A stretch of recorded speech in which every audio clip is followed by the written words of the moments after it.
ngayon ng mga beer in can, diba? Mga lasinggero, no? Halata.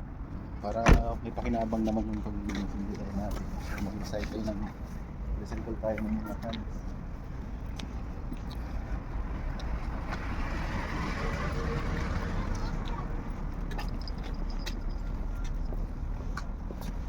Ayan. Dito po maraming mga Isa? Oh? Malaki ang ano bote, yun. Oh. Diba? So may one slotty na tayo sa dalawang can. Malaki palang ano ng ano. Diba? So 50 slotty for 0.50 slotty per can. 50, ano yung ano nila? Groshi? So sana pakinabangan natin yung mga pag-lasing. Magaling. Parang inaano mo silang maglasing. Dito nga pala guys, dito sa Poland ganito. Oo. Dati legal lang eh. Machine. Parang naging required na sa kanila na maglagay ng mga recycling machine bawat malalaking store o kahit sa mga sakta, sa mga maliliit na store. Hindi raw accepted sa pang pisking na to. So hindi pwede yan. Oo. Hindi accepted sa pisking. Diba? Magkano na? Tignan natin. 0.50 zloty na. O, dalawang beer na ulit yan. Dalawang beer na.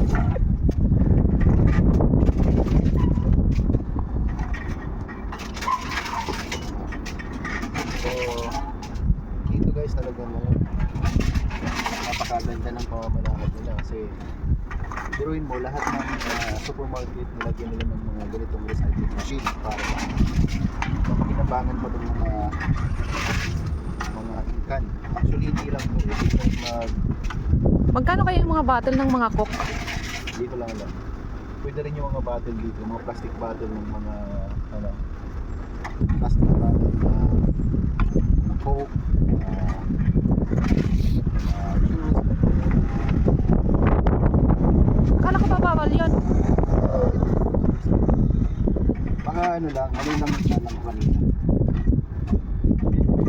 Oh. Na 14 na di. Dati nung isang bag ng yelo yung bitbit natin.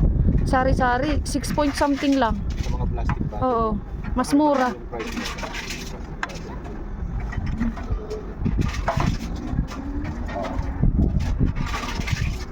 Meron na tayong 16.5.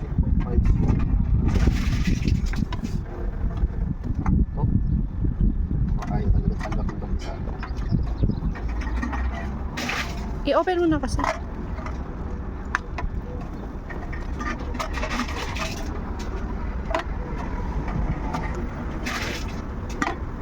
Kano na tayo sa peso? 1.5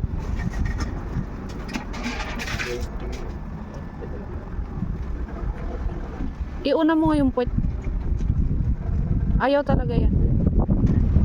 Yan natin ulit yung isa. Oh. Ayaw na.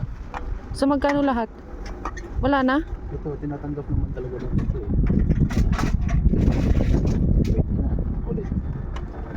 Ang kulit mo, Rudy. Okay, so ayaw. Ilan yung naano natira? Ah, yung ganyan. So magkano guys? 20. Payout. Oh, 20 yun?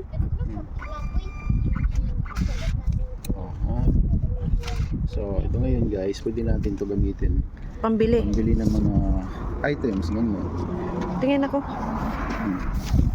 Ayan. Okay. So, yun guys, yun lang yung video natin ngayon. Then, sa susunod ulit, ha?